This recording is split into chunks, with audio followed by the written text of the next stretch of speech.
गांधी के साथ साथ एक नया कैरेक्टर पढ़ने की शुरुआत की थी, सुभाष चंद्र बोस। अभी जनवरी में सुभाष चंद्र बोस जी का जन्मदिन था, 23 जनवरी इनका बर्थडे होता है, 23 जनवरी 1897। गांधी से ये 28 साल छोटे थे बेटा। जब मैं बोलने लगूँ ना तो सोचा करो हमें चुप होना है अपने आप ही। महात्मा गांधी के साथ मैंने आपको कल भी बताया था, इनका ये हमेशा रिस्पेक्ट करते थे, लेकिन गांधी को इनके साथ इनकी बातें कभी पसंद नहीं थी। और इन दोनों के बीच में हमेशा विचारों का एक तो ना भाई एक क्लैरिटी कि भैया तेरे अपने विचार मेरे अपने विचार, तो एक तरह का मत में भेद था। थोड़ी आवाज़ कम कर दो, मत में थोड़ा सा भेद था। गांधी को सुभाष चंद्र बोस बहुत जैसे ना बचपन है कि भाई समझ नहीं है, बहुत यंग है, अजीब अजीब सी काम करते हैं, उस तरह के लगते थे। लेकिन बोस की एक खास बात थी कि इन्होंने गांधी की हमेशा रिस्पेक्ट की, इज्जत की। और ये बोस ने कहा था कि मेरा गांधी जी के साथ मतभेद है लेकिन मन भेद नहीं है, यानी मैं मन से उनकी उतनी ही रिस्पेक्ट करता हूँ, चाहे वो मेरे मत को माने चाहे ना माने, उनको मेरी बात अच्छी लगे चाहे ना लगे वो एक अलग बात है, लेकिन मैं उनकी रिस्पेक्ट बहुत करता हूँ, हमारे बीच में मन भेद नहीं है। महात्मा गांधी को मैंने कल बताया था कि एक पहले उभर रहे थे भगत सिंह। भगत सिंह धीरे धीरे फेमस हो रहे थे, लेकिन फिर उनको फांसी की सज़ा हो गई। अकेले गांधी थे। गांधी के पैरेलल में दूसरा बड़ा लीडर जो लग रहा था कि यूथ को अपनी तरफ अट्रैक्ट कर लेगा, वो सुभाष चंद्र बोस थे। बोस और नेहरू की बातचीत आपस में बहुत बढ़िया थी। जैसे नेहरू को अगर देखें, नेहरू का बर्थ ईयर है 1889 और बोस का बर्थ ईयर है 1897। इनका गैप ज़्यादा बड़ा नहीं है, 8-9 साल का गैप है। और दोनों अगर देखें तो गांधी से काफ़ी छोटे हैं भाई, 20 साल तो नेहरू छोटे हैं और 27-28 साल वो भी छोटे हैं। तो इन दोनों की दोस्ती अच्छी थी, लेकिन नेहरू थोड़े से डिप्लोमेटिक आदमी थे। नेहरू टाइम पढ़ने पे बोस के साथ नहीं खड़े होते थे। जैसे कभी ये हो ना भाई बोस की तरफ या गांधी की तरफ, तो नेहरू बिल्कुल अपना कि भाई मैं दोनों की बात से सहमत हूँ लेकिन मैं किसी एक का पक्ष नहीं लूँगा। अब इनमें गांधी सबसे बड़े हैं 1869 के। ऐसा एक बार नहीं हुआ, ऐसा बहुत बार हुआ। पर अगर देखें कि ज़्यादा क्लोज कौन था तो नेहरू और बोस कंपैरेटिवली दोस्त थे, इकट्ठे रहते, बातचीत करते, दोनों के विचार आपस में एक जैसे थे। लेकिन गांधी के विचार बोस के साथ कहीं ना कहीं टकराव में थे।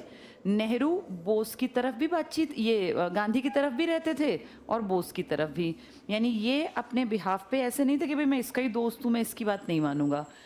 ऐसा 1936, 1937, 1938 और 1939 4 साल लगातार कांग्रेस की जब बैठकें हुई ना, तो ये दोनों दोस्त इसके अध्यक्ष बने। मैंने आपको बताया था हर साल अध्यक्ष बनते थे। 1936 में नेहरू को मौका मिला, 37 में भी नेहरू को मौका मिला, 38 में बोस को मौका मिला और 39 में भी बोस को मौका मिला।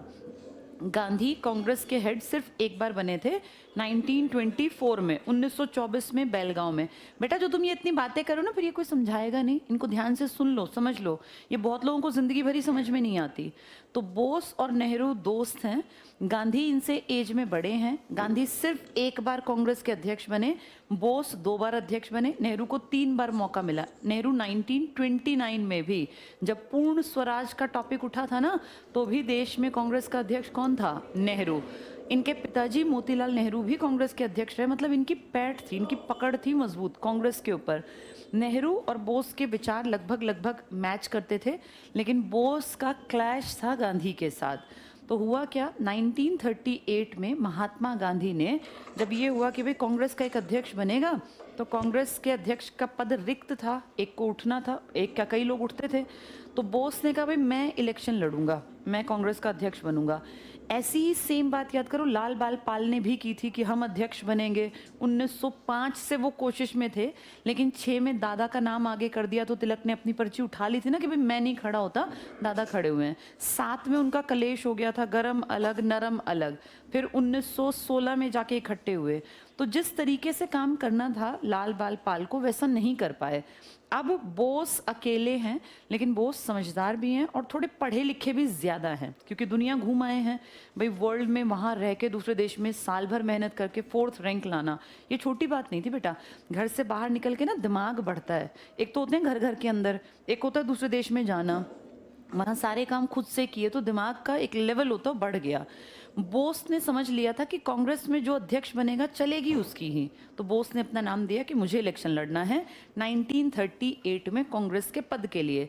अब गांधी को ये बात रास नहीं आई कि अगर बोस कांग्रेस के अध्यक्ष बन गए तो फिर बोस की चलेगी पूरे साल। एक रूल बना लिया था कि जो भी कांग्रेस का अध्यक्ष चुना जाएगा पूरे साल की कामों में उसकी चलेगी, और उसको हेल्प करने के लिए 14 सदस्यों की एक काउंसिल दी जाएगी जिसको कार्यकारिणी कहा जाता था।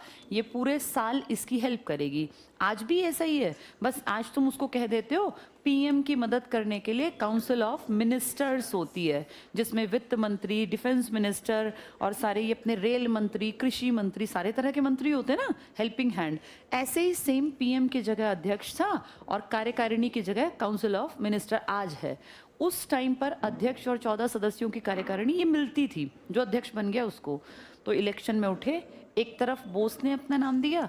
अब गांधी नहीं चाहते थे कि बोस जीतें, तो उन्होंने अपना एक कैंडिडेट उठाया जिनका नाम था पट्टाभी सीतारमैया। ये साउथ इंडियन है, साउथ इंडियंस के नाम थोड़े अलग से होते हैं।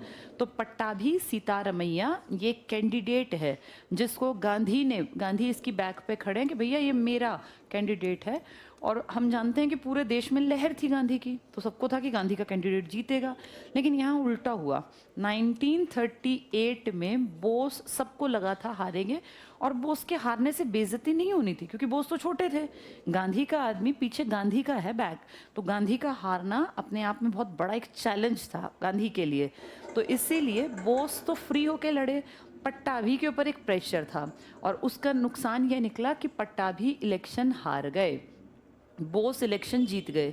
ये जीत बोस की है, हार पट्टाभी की नहीं है। हार किसकी है ये? क्योंकि आदमी तो गांधी ने खड़ा किया ना, पट्टाभी तो खुद तो नहीं आए थे। अब इसको गांधी जी ने थोड़ा नेगेटिव लिया, और गांधी जी ने, अब ये भगवान ही जाने कि किसने क्या किसको पट्टी पढ़ाई, लेकिन इन 14 में से 12 सदस्य गांधी के पास आके खड़े हो गए और बोले सर हम नहीं काम करेंगे बोस के साथ, हमें बोस के काम करने के तरीके से ठीक नहीं लगता, और हमें लगता है कि उनका तरीका आपके जैसा नहीं है। तो 12 आदमी अगर 14 में से हट जाएं तो महज कितने आदमी बचे? 2। अब सिर्फ 3 लोग हैं जिनको पूरे साल ढंग से काम करना है। काम एक टफ काम था क्योंकि ये वो दौर था जब आपका देश आज़ादी के रास्ते पे स्पीड से बढ़ रहा था। इस टाइम पे आपके देश में बहुत सारी चीज़ें घटित हो रही थी। ये सेकेंड वर्ल्ड वॉर से पहले की दुनिया की भी बातचीत हो रही है, जब पूरी दुनिया में उथल पुथल मचने वाली थी। 1938 में बोस ने इतना अच्छा काम किया, इतना बढ़िया काम किया कि बोस एक साल में सबकी नज़रों में छा गए। सबने कहा यार अकेला एक आदमी सिर्फ 2 लोगों की मदद से पूरे साल कितना बढ़िया काम कर गया। अगले साल फिर इलेक्शन हुआ 1939। ये इलेक्शन कैसे होते थे? जैसे किसी एक जगह डिसाइड करते थे इस साल की कांग्रेस की बैठक, कोई बड़ा मैदान, खाली मैदान, जैसे कहीं बम्बई में, कलकत्ता में, या जहाँ भी कोशिश करते, यहाँ ना टेंट लगा देते थे कि ऐसे टेंट गाड़ दिए, इसके चारों तरफ से ऐसे बंद कर दिया कपड़े से। ऐसा मौसम रखते थे कि भैया बहुत ज़्यादा ठंड ना हो, क्योंकि बहुत ठंड में तो फिर दिक्कत रहेगी कामकाज में। अब ऐसे हर एक बड़े बड़े आदमी को ना टेंट दे दिया जाता, और ढेरों टेंट होते, बीच में से आवाजाही के पैसेज होते। तो यहाँ पे ऐसे ही किसी टेंट में बोस बैठे हैं, कोई नेहरू का है, कोई पटेल का, कोई गांधी का, कोई पट्टाभी का, ऐसे बहुत सारे लीडर्स थे हमारे यहाँ पर। तो कांग्रेस की ऐसी बैठक होनी थी, और ऐसी बैठक अगले साल फिर हुई। कौन से सन में? इस बैठक में फिर ढेर लोग पहुंचे, गांधी भी पहुंचे, नेहरू भी पहुंचे, जितने बड़े बड़े लोग थे सब जाते थे। यहाँ फिर से क्वेश्चन आया, अब अध्यक्ष कौन? तो सबने कहा कि भाई बोस ने बड़ा अच्छा काम किया, अकेला एक लड़का और ये 2 आदमियों का साथ लेके, और कितना बढ़िया काम कर गया। फिर से वोटिंग हुई, बोस ने फिर से अपना नाम दे दिया कि भाई मैं इस बार फिर बनना चाहता हूँ। वहाँ गांधी जी ने भी अपना आदमी उठाया, पट्टाभी ने सेकेंड टाइम उठाया था, पहले कोई और थे। गांधी जी फिर से हार गए, बोस फिर से जीत गए। 1939 की जब सेकेंड टाइम बोस की जीत हुई ना, इसको गांधी ने अपने मन पे ले लिया, और गांधी ने, जैसे ठीक है इलेक्शन हो गया, जीत गए, वो मेडल सा पहना दिया, सब अपने अपने टेंट में चले गए कि भाई अब बैठक करेंगे 1-2 घंटे का रेस्ट लेके। तो अपने टेंट में गांधी जी चरखा चलाते थे हर जगह बैठ के, एक उस पर जैसे ऐसा ना बेड टाइप का होता था लकड़ी का बना हुआ, जिसको हम लोग गांव में तख्त बोल देते हैं, और नीचे उनके फिर वो बहुत सारे लोग बैठे थे जो उनके अनुयायी थे, उनके पक्षधर थे। तो गांधी ने वैसे ही बैठे बैठे कहा कि अब देश को मेरी ज़रूरत नहीं है, मैं कांग्रेस का त्याग कर दूंगा। ये बात गांधी जी ने अपने टेंट में कही।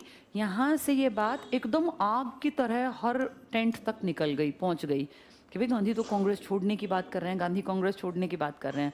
ऐसी बात वैसे भी जल्दी फैलती थी। अब यही बात कहीं जहाँ बोस का टेंट था वहाँ तक भी पहुँच गई, बोस के कानों में गया। बोस खुशी मना रहे थे क्योंकि भाई जीत के आए थे, अपना मेडल पहने बैठे थे, उनके भी यार दोस्त से, सबकी अपनी अपनी मंडली होती है। तो वहाँ तक खबर गई कि गांधी जी तो कांग्रेस का त्याग करने की बात कर रहे हैं। तो एकदम ये बहुत चक्के रह गए बोस, और बोस तुरंत से उठ के वहाँ से और गांधी के टेंट में आए। गांधी जी बिल्कुल शांत तरीके से अपना चरखा काटते जा रहे थे। तो बोस ने कहा, सर मैंने सुना है कि भाई आप जो है कांग्रेस छोड़ने की बात कर रहे हैं। तो बोले, हाँ कांग्रेस को मेरी क्या ज़रूरत, पिछले 2 साल से लगातार ये दिख तो रहा है कि भाई तुम ही चलाओगे अब कांग्रेस, मेरी तो ज़रूरत ही नहीं है। तो बोस तो बच्चे हैं ना इनके सामने, चाहे कितने भी बड़े हों, इनसे तो छोटे ही हैं। बोस ने कहा, नहीं सर, कांग्रेस को आपकी ज़रूरत है, भारत को आपकी ज़रूरत है, आपके बिना देश नहीं चलेगा। और रही बात ये इलेक्शन की, तो इसमें तो क्या फ़र्क पड़ता है, जब से कांग्रेस बनी है तब से कोई ना कोई तो इलेक्शन में जीतता ही था। आज की तो कांग्रेस है नहीं, 1885 से 1939 आ गया, हर एक साल में कभी ना कभी कोई ना कोई बना है। लेकिन उस एक से थोड़ी ना देश चलता है, देश चलाने वाले आप हैं, जनता आपकी बात मानेगी। और बोस की बात का गांधी ने कोई जवाब ही नहीं दिया। बोस को फील हुआ कि शायद गांधी मतलब मेरे काम से, मेरे तरीके से, मेरे काम करने के ढर्रे से खुश नहीं है। बोस कितने बड़प्पन वाले आदमी थे, अपने गले में से मेडल उतारा और गांधी जी के पैरों में रख दिया।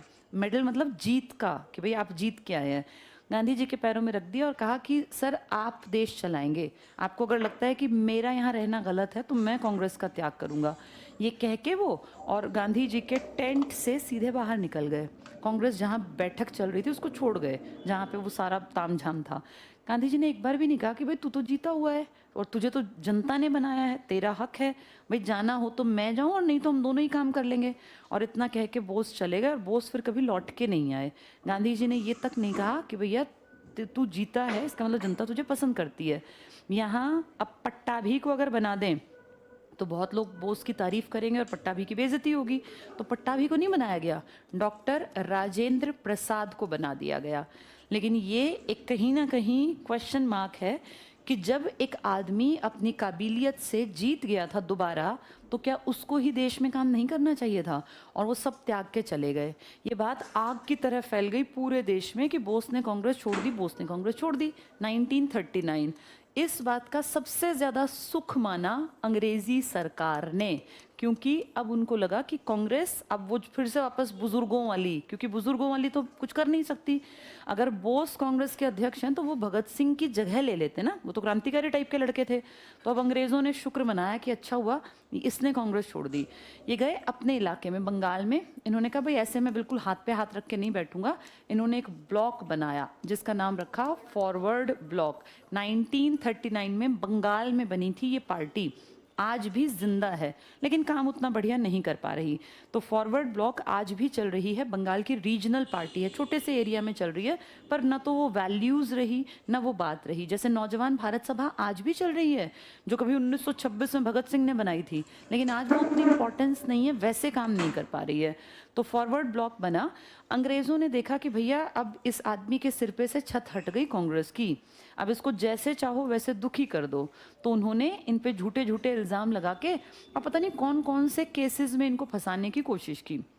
इन्होंने क्या किया, पैसे वाले थे ही, उस ज़माने में इनके घर में मोटर कार थी, जिसको आप कार कहते हैं ना, एम्बेसडर टाइप की कार, इनके घर में तब भी थी। बहुत पैसे वाले अमीर घराने के लड़के थे। इन्होंने जैसे तैसे अरेंज करवाई गाड़ी, और पुलिस वाले इनके घर के बाहर ही रहते थे कि भाई घर से बाहर ना जा पाए, सुभाष कहीं जाके कोई प्लानिंग करे और हमें नुकसान पहुंचाए। सुभाष ने जैसे तैसे अपने घर को छोड़ा और फिर विदेश चले गए, बाहर की तरफ। फिर बाहर जाके कई बड़े बड़े लोगों से मिले और बाहर जाके इन्होंने एक कोई बहुत पुराने टाइम में ना, इनसे पहले कैप्टन मोहन सिंह हुआ करते थे, इन्होंने एक पार्टी बना रखी थी बाहर इंडियंस की, ये कह के कि हम इंडियंस बाहर से इंडिया की मदद करेंगे, आज़ादी की लड़ाई लड़ेंगे। उसको नाम दे रखा था आज़ाद हिंद फौज। तो ये कैप्टन मोहन सिंह की है। बहुत लोग सोचते हैं ये इनकी है, सुभाष की नहीं है ये। आज़ाद हिंद फौज किसकी पार्टी है ये? कैप्टन मोहन सिंह की। लेकिन इस हिंद फौज में ज़्यादा सैनिक नहीं है, ये बहुत कोई एक्टिव पार्टी नहीं है। तो सुभाष चंद्र बोस सिंगापुर गए और उन्होंने कहा मैं इंडियंस जो बाहर है ना, इन सबको इकट्ठा करके और एक बड़ा दल बनाना चाहता हूँ और फिर इंडिया को आज़ाद कराना चाहता हूँ। इन सब के बीच में सेकेंड वर्ल्ड वॉर स्टार्ट हो गया। आप सब जानते हैं वर्ल्ड वॉर में तो बहुत नुकसान होना था। वर्ल्ड वॉर में दो खेमे बट गए, दो गैंग बन गए।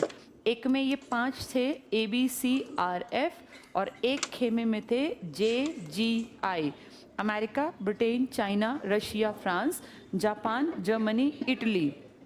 अब अगर हमें देखें इंडिया को, तो हमारे ऊपर किसका राज है? ब्रिटेन का। तो इसने कहा भाई इंडिया भी मेरे साथ है।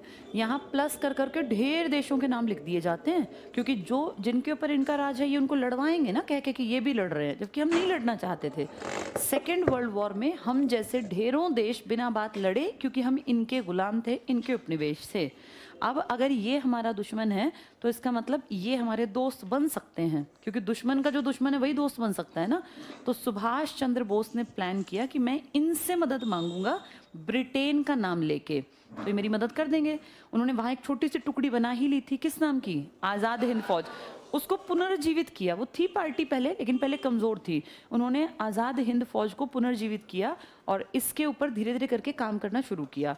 1939 से 40 आ गया, 41 आ गया, 42 आ गया। जब ये सब चल रहा था तो भारत, क्योंकि ये तो बाहर हैं, तब भारत में क्या हो रहा था? भारत में 1937 में ना, उनके रहते रहते, सुभाष के रहते रहते हमारी अपनी सरकार बनी थी, फॉर्मेलिटी की, इंडियन गवर्नमेंट। लेकिन हम सब ने ये माना था कि हम लोग हैं अंग्रेज़ों के ही अधीन। अपनी सरकार बनाई थी हमने। अंग्रेज़ों ने ना हमारे देश में रह के उस टाइम पे हमारे प्रोविंसेस में, प्रांतों में इलेक्शन कराए थे। कहते हैं ज़्यादा लोग तो नहीं थे, लेकिन फिर भी चंद मुट्ठी भर लोग हमारे चुने गए थे। 11 प्रांतों में इलेक्शन हुए, जिनमें से 6 में कांग्रेस पूरी तरह से जीत कर आई थी, 2 में उसने गठबंधन की सरकार बनाई थी, 3 में कांग्रेस पार्टी नहीं जीत पाई थी, एक बंगाल में, क्योंकि तब बांग्लादेश भी बंगाल था जहां मुसलमान ज़्यादा थे, एक सिंध में, यहाँ भी मुस्लिम ज़्यादा थे, और एक लाहौर में, ये सॉरी पंजाब में। पंजाब पाकिस्तान का पास भी तो है। पंजाब अपना अपना मत सोचना। बंगाल उनका बांग्लादेश, जो आगे जाके पूर्वी पाकिस्तान बनेगा। पंजाब हमारा है तो उनका भी तो पंजाब है, और सिंध तो पाकिस्तान का ही है। इस 3 बेल्ट में कांग्रेस नहीं जीती, बाकी सब में कांग्रेस जीती। कांग्रेस जीतने का मतलब सरकार कांग्रेस की बन गई थी बोस के यहाँ रहते रहते। लेकिन इस सरकार ने 1939 में इस्तीफा दे दिया। सबने कहा कि हमसे बिना पूछे सेकेंड वर्ल्ड वॉर में हमें झोंक दिया, अब हमारी सरकार का कोई औचित्य नहीं है, कोई फ़ायदा नहीं है, तो हमने अपनी सरकार ने इस्तीफा दे दिया। अब कांग्रेस को एक मुद्दा मिल गया बात करने का कि भाई हम अब आगे क्या करेंगे, क्या प्लान करेंगे। कांग्रेस अपनी अलग काम धाम करने लग गई, बोस देश से बाहर चले गए, बोस अपना काम करने लग गए। इस बीच में महात्मा गांधी ने 1940 में एक और मूवमेंट चलाया, जिसे कहते हैं व्यक्तिगत सत्याग्रह। ये क्या था व्यक्तिगत? इसमें पर्सनल एक एक आदमी को जाके, बड़े बड़े लीडर्स को, गांव की जनता इकट्ठी करके भाषण देना था। लगातार बोलते जाना था, जब तक कि अंग्रेज आके उस लीडर को गिरफ्तार ना कर ले। तो इसमें बेसिकली गिरफ्तारी देना टारगेट था। अब एक एक लीडर गांव-गांव में गए और जाके भाषण देने शुरू किए। वो इतना दमदार भाषण देना था कि लोग ये करें कि हाँ हमें आज़ादी अभी चाहिए, तो उनको आके अंग्रेज पकड़ लेंगे, गिरफ्तार कर लेंगे। ये था व्यक्तिगत सत्याग्रह। और इसमें सबसे पहले सत्याग्रही थे विनोबा भावे। ये एग्जाम में पूछते हैं, व्यक्तिगत सत्याग्रही पहला कौन था? उनका नाम था विनोबा भावे। इसके बाद दूसरे सत्याग्रही थे पंडित जवाहरलाल नेहरू। यानी ये अपने काम करने लग गए। इस बीच में 1942 में जब सेकेंड वर्ल्ड वॉर पीक पे पहुंचा तो अंग्रेज़ों ने एक मिशन हमारे पास भेजा जिसका नाम है क्रिप्स मिशन। इसमें स्टैफर्ड क्रिप्स करके एक अंग्रेज़ आए, उन्होंने गांधी, नेहरू सबके साथ बातचीत की बैठ के और कहा देखो भैया हम परेशान हैं, दुखी हैं, तुम हमारा साथ दे दो, सेकेंड वर्ल्ड वॉर में हमारी हेल्प कर दो, तुम इंडियंस को कह दो कि वो हमारे लिए जी जान से लड़ें और मरना पड़े तो मर जाएं, हमारी रक्षा करें, हमारी केयर करें। ये बात ये हमारे इंडियन लीडर्स को कह रहे हैं कि तुम अपने लड़कों को हमारे लिए मरने के लिए राज़ी कर लो। तो हमने कहा भाई हम क्यों मरवाएं इनको, हम फर्स्ट वर्ल्ड वॉर में गांधी गलती कर चुके थे। जब फर्स्ट वर्ल्ड वॉर हुआ था ना 14 से कब तक चला था, 18 याद करो, इस बीच में गांधी आए थे 9 जनवरी 1915। जब गांधी आए थे ना तो गांधी ने पंजाब की यात्रा की थी आने के बाद, और पंजाब में आके लड़कों को कहा, हरियाणा पंजाब तब एक ही था, यहाँ के लड़कों का बिल्ट बढ़िया था, तगड़े थे, तो गांधी ने कहा कि भाई तुम सबकी जिम्मेदारी है फर्स्ट वर्ल्ड वॉर में जी जान से अंग्रेजी राज में साथ दो इनका। और हमने उस ज़माने में ब्रिटिश सेना में बढ़ चढ़ के हिस्सा लिया था। हमारे इंडिया के, हरियाणा के, पंजाब के ढेर लड़के फर्स्ट वर्ल्ड वॉर लड़ने गए थे, जबकि हमें कुछ नहीं मिलना था, नहीं हमारा कोई इस तरह से वो था कि हम लड़े, पर ब्रिटिशर्स की सेना में भर्ती होके हमारे भारतीय लड़के, हमारे इंडियन लड़के गए और वहाँ जाके हमने पता नहीं कितने लोगों ने जान गंवाई, इंडियंस मरे थे इनके लिए लड़ते लड़ते। किस चक्कर में, गांधी जी ने कह दिया। गांधी कहते हैं मुझे ऐसा लगा था कि हमें ऐसा, जब हम इनके लिए इतना लड़ेंगे मरेंगे तो शायद ये हमें आज़ादी दे देंगे। कितनी अजीब बात है, गांधी जी को ये कैसे लगा कि ये लड़ ही इसलिए रहे थे कि हमें ये गुलाम रखने हैं ज़्यादा से ज़्यादा। और गांधी ने हमारे लड़कों को कहा कि तुम जाओ लड़ो, इनके लिए मरना पड़े मर जाओ, क्योंकि उसके बाद हम आज़ाद हो जाएंगे। जब ये फर्स्ट वर्ल्ड वॉर रुका तो हमारी आंखों पे से पट्टी खुली कि भैया कोई आज़ादी नहीं मिलनी। हमने बिना बात कितने लड़के यहाँ पे मरने के लिए भेज दिए। किस पे विश्वास करके गए, गांधी पे ना। इसलिए गांधी का नाम थोड़ा सा बदनाम हुआ था और कुछ लोगों ने कहा था कि ये सेना में, ब्रिटिश फौज में भर्ती कराने वाला सार्जेंट है। सर्जेंट एक्चुअली एक पोस्ट होती है बेटा, आज भी एयरफोर्स में, इंडियन एयरफोर्स में सर्जेंट नाम की पोस्ट होती है। JW होता है जूनियर वारंट ऑफिसर, उसके नीचे माने जाते हैं सर्जेंट, तो सबॉर्डिनेट ये भी अधिकारी की तरह ही होते हैं। इस पोस्ट पे गांधी जी को कह दिया था इंडियंस ने कि तुम तो अंग्रेजों के सेना में भर्ती कराने वाले सर्जेंट हो, तुमने हमारे लड़के भेज के वहाँ मरवाने के लिए, और उनके साथ सांठगांठ कर ली। अंग्रेज गांधी के इस काम से इतने खुश हुए कि उन्होंने इनको केसर-ए-हिंद अवार्ड दिया था। उस टाइम का सबसे बड़ा अवार्ड था ये। कौन सा? केसर-ए-हिंद। तो कई लोग ये जानते ही नहीं हैं, हम ये तो पढ़ते हैं कि गांधी ने अपनी केसर-ए-हिंद की उपाधि लौटा दी, गांधी ने बाद में ये वापस कर दिया था।